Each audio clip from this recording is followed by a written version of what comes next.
Right, ఇక తెలంగాణ రాజకీయం అంతా బీసీ చుట్టూనే తిరుగుతుంది. బీసీ రిజర్వేషన్లకు సంబంధించి తెలంగాణ రాజకీయం హాట్ గా నడుస్తున్న పరిస్థితి. బీసీ చుక్కుముడి వీడుతుందా లేదా, బీసీలకు 42% రిజర్వేషన్ల కోసం పోరాటం చేస్తుంది అటు కాంగ్రెస్ పార్టీ, ఇటు లోకల్ ఎన్నికలకు సమయం ఆసన్నమవుతుంది. ఈ నేపథ్యంలో అసలు ఏం చేయబోతున్నారు ఏంటి? తెలంగాణలో బీసీ రిజర్వేషన్ల ఇష్యూనే మలుపులు తిరుగుతున్న పరిస్థితి.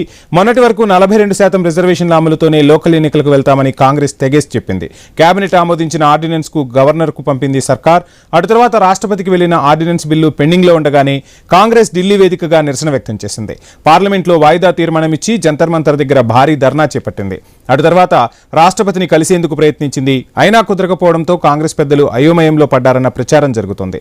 ఇలాంటి టైంలో మంత్రి పొన్నం ప్రభాకర్ మరో బాంబు పేల్చేశారు. హైకోర్టు ఆదేశాలకు అనుగుణంగానే లోకల్ ఎన్నికలు జరుగుతాయంటూ ప్రకటించేశారు. భారతీయ జనతా పార్టీ ముస్లిం రిజర్వేషన్ల పేరుతో బీసీలకు అన్యాయం చేస్తుందన్న భావనతో మాట్లాడారు పొన్నం. 42% రిజర్వేషన్ బిల్లుకు మద్దతిచ్చిన భారతీయ జనతా పార్టీ ముస్లిం రిజర్వేషన్లు అంటూ తప్పుడు ప్రచారం చేస్తుందంటోంది కాంగ్రెస్.